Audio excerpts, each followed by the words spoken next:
Robert Diggs, even known as the RZA or the RZArector, is recognized as one of the most important figures in the history of hip-hop.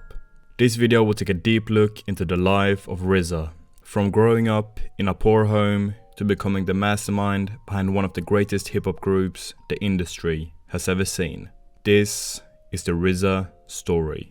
Robert was born on July 5th, 1969 in Brooklyn, Brownsville, and the first years for RZA wasn't an easy road due to a broken home filled with chaos and madness. But things would soon get better when Robert was sent to his father's family in North Carolina, where he immediately began to learn things about religion, poetry, spoken word and science due to the teachings of his uncle. However, his stay in North Carolina wouldn't last forever, and eventually Robert was sent back to his mother to live with her in Brooklyn in the Marcus Garvey projects, and it was here the education of the street began. And the first lesson began this one afternoon in the summer of 1976, when Robert and his cousin Gary saw MCs and DJs perform for the first time ever in their lives. It all happened at a block party in the Park Hill projects, and as soon as they arrived, Robert got mesmerized by the never heard or seen before style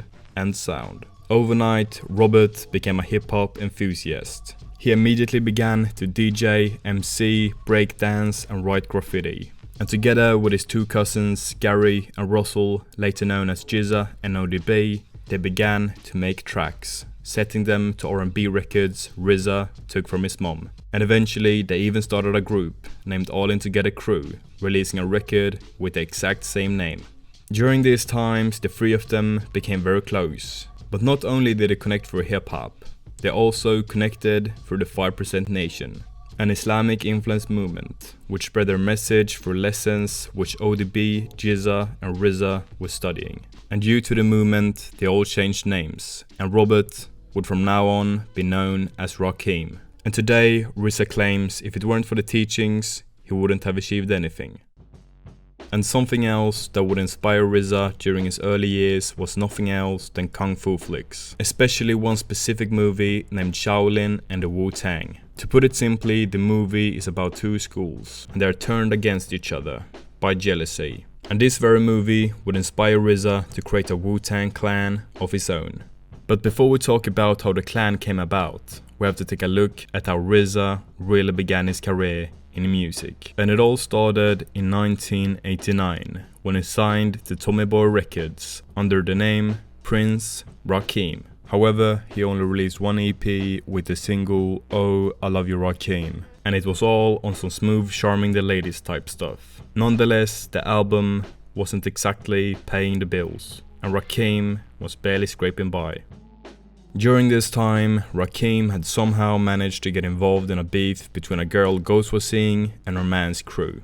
And unfortunately, the beef ended in a shootout, which led to R.A.E.M getting charged for attempted murder, although it was self-defense. And the charge could lead up to R.A.E.M facing 8 years in prison. But somehow or another, R.A.E.M proved his innocence, and he was convicted, not guilty. And this whole experience transformed him into another person, because he had now received a second chance, and this time it was gonna be all or nothing. He immediately decided to take the control back over his life, and the first step was the music. He started taking these long walks all over Staten Island every day for hours upon hours, just thinking about what he could and should do, and also about what he wanted in life. Finally, he came to the conclusion to start a hip-hop group no one could ever have imagined.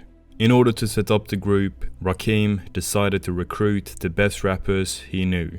The GZA, Older the Bastard, Inspector Deck, Raekwon the Chef, U-God, Ghostface Killah, and the Method Man. He told the crew to give him 5 years, and it would take them to number 1, and they would be known as the WuTang Clan. Immediately, they started working, and in October of 1992, they recorded their first single, Protect Your Neck, and it wasn't until December it got played on Kid Capri's radio show, which changed everything. And now they were able to enter the music business for real. And in 1993, they released their first album, entered the Wu-Tang 36 chambers. It was grimy, gritty and rough, and it offered something completely new to the table.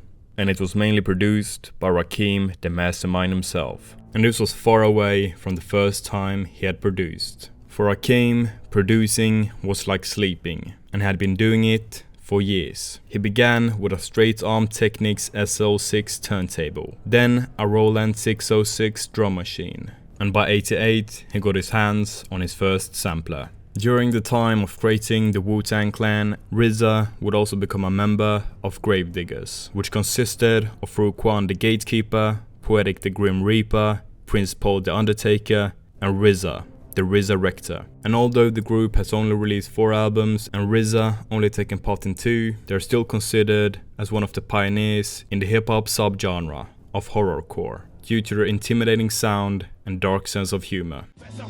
Yeah, the fanatical type. I'm like a bat in the night when it's time to take flight. Here I am in the flesh, and yes, I'm obsessed. I'm obsessed by the sounds the track possess. Intellectual, killer, special, majestical. Open up the devils, have them hanging for my testicles. Nonetheless, things were going in the right direction for the Wu-Tang Clan, and therefore R.Z.A.Rector could afford to buy a house in Staten Island. And in the basement, RZA built a home studio, where produced ODBs returned to the 36 chambers, Raekwon's only built for Cuban links, and mostly of GZA's liquid swords. And all of this happened just in the year of 1995. To put it simply, RZA was working like a maniac. And even though everybody else in the clan were going on tours, shooting their music videos and living their life to the fullest, R.Z.A.Rector was determined to stay in the basement. Despite that, the chamber would soon come to an end, due to a flood destroying the whole studio. However, the clan wouldn't let the flood stop them, which led the Wu to buy a new house in New Jersey, equipped with a home studio. And this would lead up to their second album, Wu-Tang Forever. Needless to say, the album became an extreme success and debuted at #1 on the Billboard 200, and RZA's promise was finalized. But after all those years of R.Z.A.Rector working like a maniac, he had transformed into something else. And instead of being a prince, he was now a funky smelling workaholic, working days upon days. But by 1997, all this behavior would come to an end, when RZA found out he had been betrayed by his wife, as well as being let down by the clan.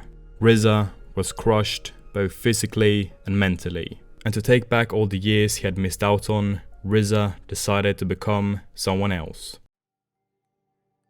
His name was Bobby Digital, and from 96 to 99, he made up for all the lost time he had been spending in the basement, making music, playing video games, and cooking turkey burgers. The word Diggy in Bobby Digital has 2 different meanings, one being digital technology, and the other being PCP mixed with weed. The word made total sense for Bobby Digital, because during the night he was a party animal, and during the day he would be studying. However, the lifestyle wasn't sustainable in the long run, and by the day R.Z.A.Rector lost his mother, Bobby Digital lost all his powers. And ever since that day, R.Z.A.Rector started to become the man he is today. The story about RZA is a very unique and inspiring one. He went from a broken family in a poor neighborhood to creating one of the most successful hip-hop groups the world has ever seen. The word RZA represents ruler, wisdom, understanding, and without no doubt, he has lived up to his name.